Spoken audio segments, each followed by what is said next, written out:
Hello student, मैं सुभाष कुमार सत्यम private ITI की digital learning class में आप सभी का स्वागत। आज आप लोगों के लिए टॉपिक लेके आए हैं 3 फेज परिपथ में शक्ति को मापना, जिसमें कि हम लोग पहले पढ़ चुके हैं सिंगल फेज वाटमीटर विधि, दूसरा पढ़े 2 वाटमीटर विधि और अभी हमको क्या देखना है 3 वाटमीटर विधि। यानी कि सिंगल वाटमीटर विधि से हम लोग किस प्रकार मापे, फिर डबल से मापे और अभी हमको देखना है क्या 3 वाटमीटर विधि से किस प्रकार से हम शक्ति को मापेंगे। तो इस विधि में इस विधि का प्रयोग स्टार और डेल्टा दोनों कनेक्शन के लिए किया जाता है। किसके लिए क्या आता है? स्टार और डेल्टा दोनों कनेक्शन के लिए इसका प्रयोग हम लोग कर सकते हैं। तो सबसे पहले हम लोग देखते हैं स्टार कनेक्शन में किस प्रकार से करते हैं। स्टार कनेक्शन में 3 वाटमीटर विधि का प्रयोग किस प्रकार से करेंगे कि यहाँ पे हम लोग एक स्टार कनेक्शन को बनाते हैं।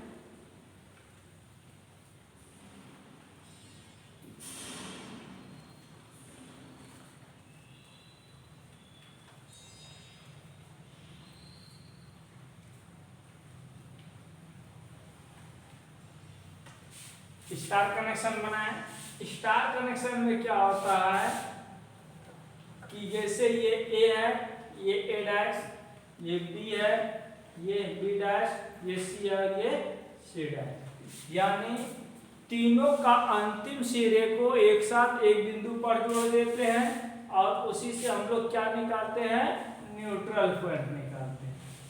क्या निकालते हैं? न्यूट्रल पॉइंट निकालते हैं। इस विधि में स्टार कनेक्शन में क्या होता है कि एक 3 वाटमीटर लगाने के लिए हमको न्यूट्रल की आवश्यकता होती है। तो न्यूट्रल की आवश्यकता होती है तो यहाँ पे हम लोग 3 फेज में ये हमारा L1 हो गया, इसको L2 दे देते हैं और ये हमारा L3 हो गया। ये तीनों क्या हो गया, हमारा फेज लाइन हो गया। अब इस तीनों में हम लोग क्या जोड़ना है, हमको जो है वाटमीटर। तो यहाँ पे जिस तरह से हम लोग सिंगल फेज वाटमीटर का कनेक्शन किए थे, जो सिंगल वाटमीटर था, उसी तरह से इसमें 3 वाटमीटर को सिंगल अलग अलग फेज में लगाएंगे। तो अलग अलग फेज में किस प्रकार से लगाएंगे, यहाँ पे वाटमीटर में 2 कॉइल होते हैं, एक करंट कॉइल होते हैं, दूसरा पोटेंशियल कॉइल होते हैं। कौन कौन कॉइल होते हैं? एक करंट कॉइल होते हैं और दूसरा पोटेंशियल कॉइल का होते हैं। इसको CC कहते हैं और इसको PC कहते हैं। अब करंट कॉइल फेज के सीरीज में लगा होता है और PC कॉइल फेज और न्यूट्रल के बीच में जुड़ा रहता है। अभी देखिए इसको हम W1 दे दिए, यानी वाटमीटर 1 दे दिए। अब दूसरा फेज में भी वही हमको करना है। क्या करना है? एक करंट कॉइल जुटा होगा और दूसरा पोटेंशियल कॉइल जुटा होगा और ये कहाँ पे जाएगा, न्यूट्रल में चला जाएगा। और ये फेज को भी हम लोग W2 दे दिए। अब तीसरा वाटमीटर भी लगाना है। तीनों वाटमीटर सिंगल फेज में हमको लगाना होगा और तीनों को न्यूट्रल की आवश्यकता होगा। ये हमारा क्या होगा, W3। ये हमारा PC कॉइल है और ये CC कॉइल है। अब देखिए यहाँ पे तीनों वाटमीटर को अलग अलग करके हमने लगा दिए। अब यहाँ जो हमारा टोटल रीडिंग होगा पावर शक्ति का, इसको निकालने के लिए क्या करना होगा, WT बराबर क्या हो जाएगा, W1 plus W2 plus W3, यानी तीनों का का योग हमारा क्या होगा, टोटल शक्ति होगा, यानी W1 plus W2 plus W3। यहाँ पे ज्यादातर इसका प्रयोग जो है 3 फेज सर्किट में इस विधि का प्रयोग नहीं किया जाता है। क्यों नहीं किया जाता है? क्योंकि जब हमारे पास 3 फेज है, तीनों फेज में अलग अलग वाटमीटर को लगाएंगे और तब हम तीनों का योग करके निकालेंगे। और ज्यादातर प्रयोग किसका किया जाता है, 2 वाटमीटर विधि का प्रयोग अधिकतर किया जाता है, क्योंकि इसमें देखिए न्यूट्रल की होना आवश्यक है। आप डेल्टा कनेक्शन में भी इसका प्रयोग करते हैं। तो यहाँ पे हमको टोटल निकालने के लिए क्या करना होगा, W1 plus W2 plus W3, यानी तीनों वाटमीटर का रीडिंग को जोड़ देंगे तो टोटल शक्ति हमारा ज्ञात हो जाएगा। तो 3 वाटमीटर विधि का कनेक्शन को हम लोग समझ गए। चलिए अब नेक्स्ट देखते हैं। नेक्स्ट अगला हम लोग का जो चैप्टर स्टार्ट होने वाला है, अभी हम लोग बहुफेज प्रणाली पढ़ रहे थे। बहुफेज प्रणाली में हम लोगों ने सारा टॉपिक को खत्म कर लिए। अब अगला चैप्टर हम लोग स्टार्ट करेंगे। कौन सा चैप्टर स्टार्ट करेंगे, विद्युत के प्रभाव एवं सेल। विद्युत के प्रभाव एवं सेल, यानी कि विद्युत का प्रभाव और सेल। तो सबसे पहले हम लोग देखेंगे कि विद्युत का प्रभाव, विद्युत का कितने रूप में प्रभाव उपयोग किया जाता है। तो विद्युत कितना रूप में प्रभाव उपयोग होता है, 4। पहला क्या है, उष्मीय प्रभाव। 1 नंबर में उष्मीय प्रभाव क्या है, उष्मीय प्रभाव। दूसरा क्या है, रासायनिक प्रभाव।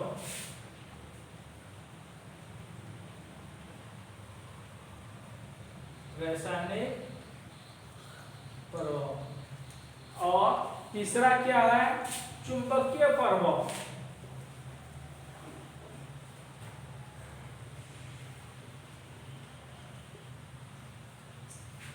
चुंबकीय प्रभाव। और चौथा क्या है, किरण प्रभाव।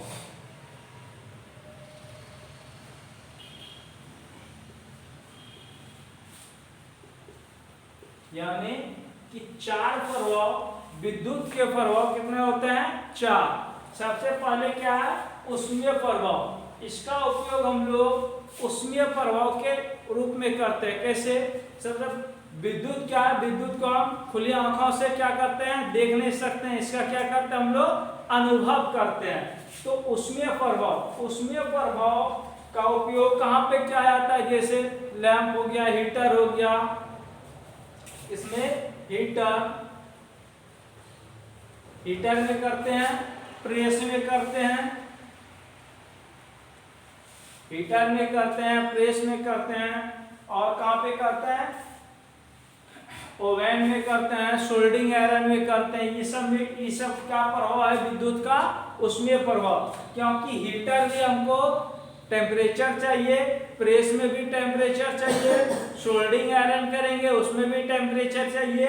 तो ये सब सारा क्या है, हम लोगों का विद्युत का उष्मीय प्रभाव। और दूसरा हमारा क्या पास में है, रासायनिक प्रभाव। रासायनिक प्रभाव क्या होता है कि जब हम किसी इलेक्ट्रोलाइट में से विद्युत धारा को गुजारते हैं तो उसमें रासायनिक परिवर्तन होता है। तो ये क्या होता है, हमारा रासायनिक प्रभाव होता है। जैसे इसमें हम लोग इलेक्ट्रोप्लेटिंग करते हैं, बैटरी चार्ज करते हैं, ये सब हमारा क्या होता है, रासायनिक प्रभाव। उसके बाद क्या है, चुंबकीय प्रभाव। चुंबकीय प्रभाव में क्या होता है कि जब हम किसी भी कॉइल में से करंट को गुजारते हैं, यानी किसी भी कॉइल सर्किट, जैसे एक रड ली और इसमें हम तार को लपेट के यदि इसमें से करंट का फ्लो करते हैं, ये हमारा क्या होता है, चुंबक बन जाता है। यानी कि ये प्रभाव किसका प्रभाव है? चुंबकीय प्रभाव। किसका? विद्युत का चुंबकीय प्रभाव के अनुसार कार्य करता है। तो विद्युत के चुंबकीय प्रभाव में कौन कौन क्या क्या कार्य करता है? पंखा, मोटर, कौन क्या? पंखा भी हमारा क्या है? मैग्नेटिक फील्ड पे कार्य करता है। मोटर भी क्या करता है? मैग्नेटिक फील्ड पे कार्य करता है। अब यदि हम इस विधि के द्वारा, यानी कि जब हम एक रड को एक क्वाइल के अंदर रख कर और उसमें विद्युत करंट प्रवाहित कर देते हैं, तो ये हमारा रड क्या होता है? मैग्नेट बन जाता है। ये नॉर्थ और साउथ पोल, ये एक मैग्नेट बन जाता है। तो ये भी क्या है? चुंबकीय प्रभाव के कारण होता है। अब चौथा हमारे पास क्या है? किरण का प्रभाव। किरण प्रभाव में क्या होता है कि अभी आजकल इसका उपयोग डॉक्टर घर में ज्यादातर क्या आता है, जैसे एक्सरे करते हैं, वहां पे हम लोग क्या करता है? विद्युत का जो है किरण प्रभाव के द्वारा एक्सरे क्या आता है, अल्ट्रासाउंड क्या आता है, ये सब क्या होता है कि ये हमारा क्या है? किरण का प्रभाव है। किसका किरण का प्रभाव है? विद्युत के किरण का प्रभाव के अनुसार ही उसमें अल्ट्रासाउंड जो किया जाता है, उसी से देखा जाता है कि आपका शरीर के अंदर में क्या है। तो आज हम लोगों ने क्या देखे? चारों का प्रभाव को देखे। अब नेक्स्ट क्लास में हम लोग सेल चैप्टर में पढ़ेंगे अगले टॉपिक को। तब तक के लिए धन्यवाद।